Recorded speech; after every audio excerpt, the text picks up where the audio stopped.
We know that the true adaptation begins not only in the forests or the factories, but in the very foundations of our daily lives, in the water we drink, and in the systems that sustain our cities and villages.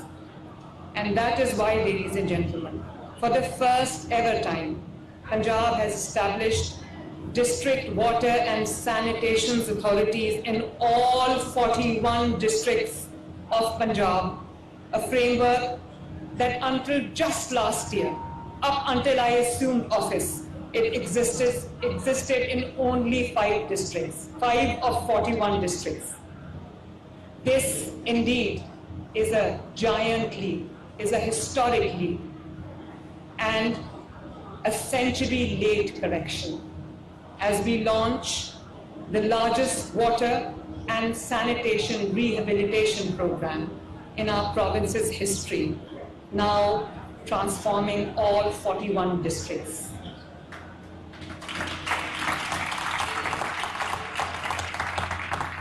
And alongside this, ladies and gentlemen, only this year, we are building 2,500 model villages, each with complete end-to-end clean drinking water, sanitation networks, ensuring that clean water and dignified sanitation, once seen as privilege, becomes the birthright of every citizen of Punjab. But beyond the numbers lies a truth. This is not just a story of sanitation. It is a story of sovereignty, a story of a developing province that decided not to wait for the world to rescue it, but to rebuild itself. The Sutra Punjab revolution is a proof that climate leadership can rise from the global south.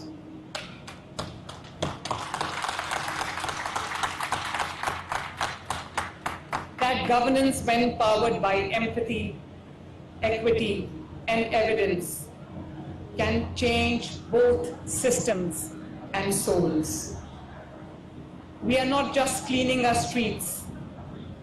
We are carving and clearing a path for our future generations, for our children, ladies and gentlemen. We are not just managing waste. We are managing hope.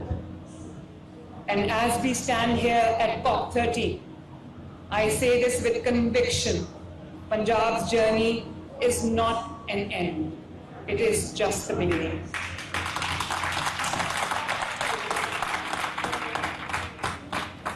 Because when a society turns its waste into worth, its pollution into purpose, and its despair into design, it is not reform. It is a revolution. Through our plastic management cell, more than 2.5 million citizens have pledged to say no to plastic.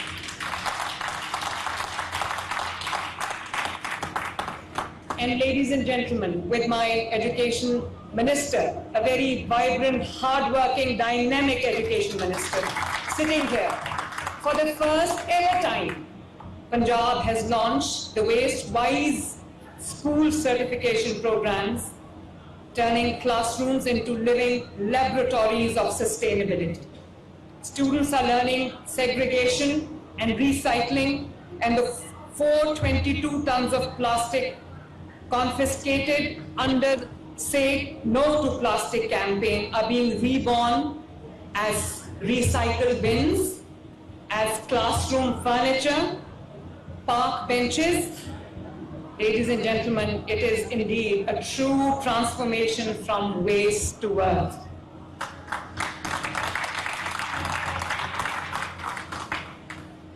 And I am happy to share that sustainability is no longer just a policy.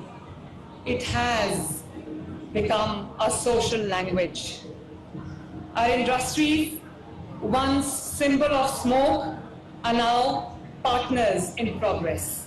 Today, 85% of Punjab's industries open with modern emission control technology, and green financing has helped them transition to cleaner fuels and energy efficient systems. Under the Chief Minister's climate financing vision, 1% of every project, 1% of every project, and we are doing hundreds by the way, is now reserved for climate resilience, ensuring that every bridge, every school, and every road that we build carry a green conscience.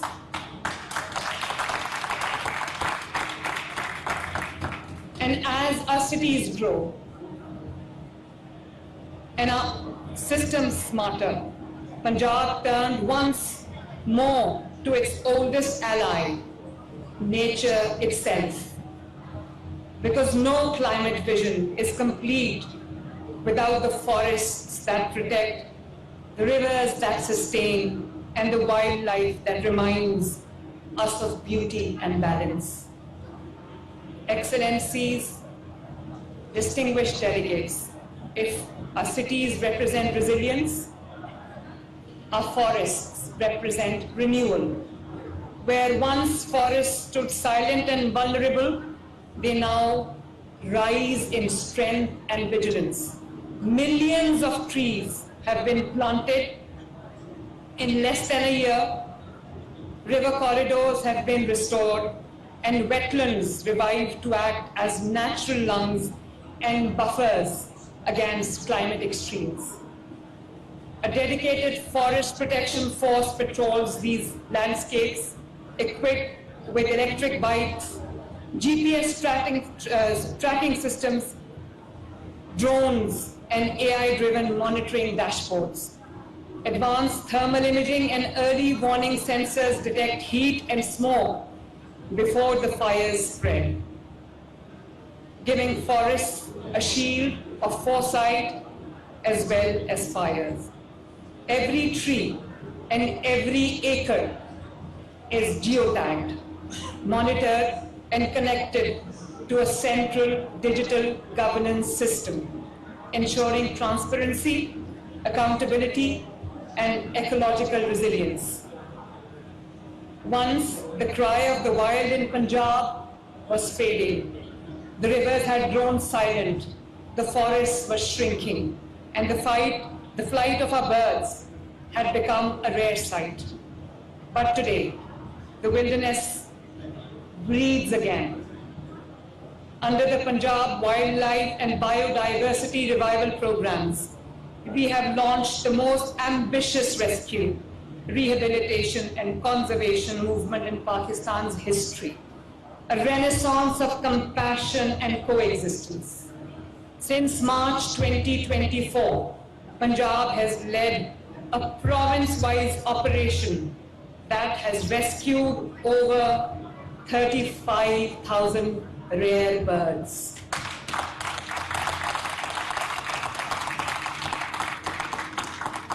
And that has rescued 700 animals. With the first ever dedicated bear rehabilitation, the enclosure that we set up at Lahore Safari providing sanctuary to 23 rescued bears, cute ones. For the first time, AI-driven drone surveys are mapping wildlife habitats across the province, while Pakistan's first ever black buck drone census, the first of its kind in the world, has set a global benchmark in conservation science.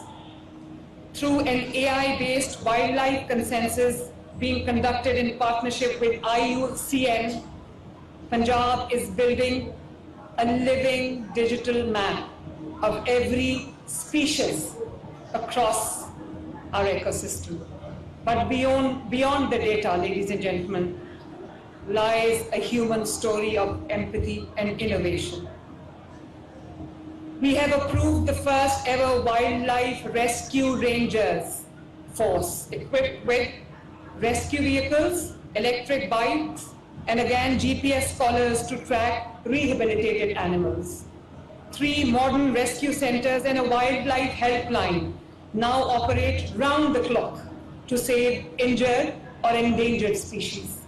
A new wildlife hospital, the largest and the most advanced in South Asia, is under construction in Punjab, ensuring that treatment and care match the standard of our compassion. Ecotourism has been reborn in Punjab.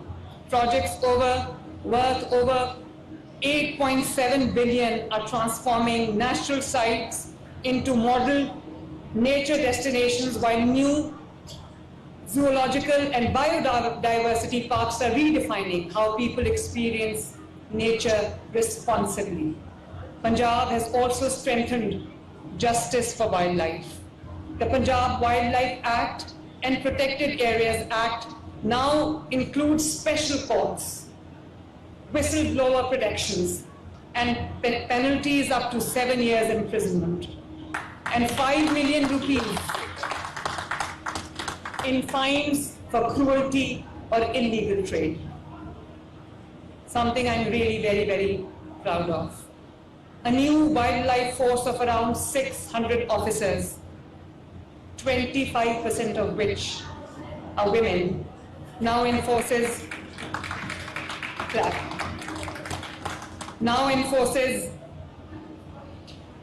these laws with strength and sensitivity. This is more than conservation, certainly. It is resurrection. The forests are no longer silent. The lakes are no longer still. The heartbeat of the wild has returned to Punjab. Because in every rescued bear, in every rescued animal, every soaring black buck, and every child walking through a safari with wonder in their eyes, we see not just wildlife restored, but humanity renewed. True resilience begins with governance and ends with justice. I personally chair the Punjab Climate Council, bringing together every department from energy to irrigation under one coordinated framework. Through the Special Investment Facilitation Council and Punjab Board of Investment and Trade, we have global partners to co-create a green economy, from waste to energy and e-mobility to renewable housing and blue economy restoration.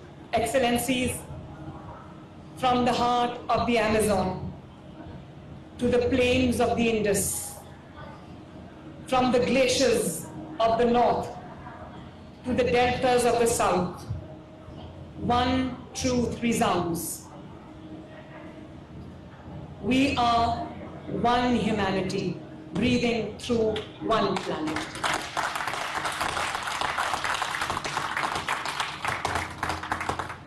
Our world may be divided by geography, but it is united by breath. The air that leaves the Amazon reaches the Himalayas. The melt of one glacier feeds the river of another land. In the shared breath lies our shared destiny. The earth does not need saving, we do. Because the true measure of leadership today is not power over others, but partnership with nature.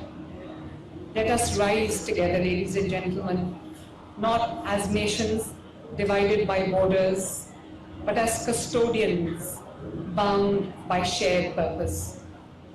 Let COP30 not be remembered as just another conference, but as a covenant of will, a turning point where moral courage meets practical action. Let this be the decade when humanity rediscovers its balance with nature, its humility before creation, and its hope in each other, ladies and gentlemen. from the forests of the Amazon, where we stand here today, to the fields of Punjab that you saw on the screen. Let's build an alliance of green hearts, a coalition of compassion that transcends geography and politics. Let every ton of waste turn to energy, every girl train in climate innovation, or every child for that matter train in climate innovation, and every tree planted in a forgotten village become part of one shared legacy. A planet renewed by justice and humanity. Because in the end, the planet will endure, but our compassion will redefine what we do. Let us move from recognition to reconstruction, from pledges to partnerships, from despair to determination, from Belém to Punjab, from river to rainforest. May we breathe as one, may we build as one, may we rise as one for our shared tomorrow, for our shared planet. If the 21st century is to have meaning, let it be known as the century when humanity finally made peace with its planet. But let it also be known as the moment when the global South found its voice not in protest but in purpose.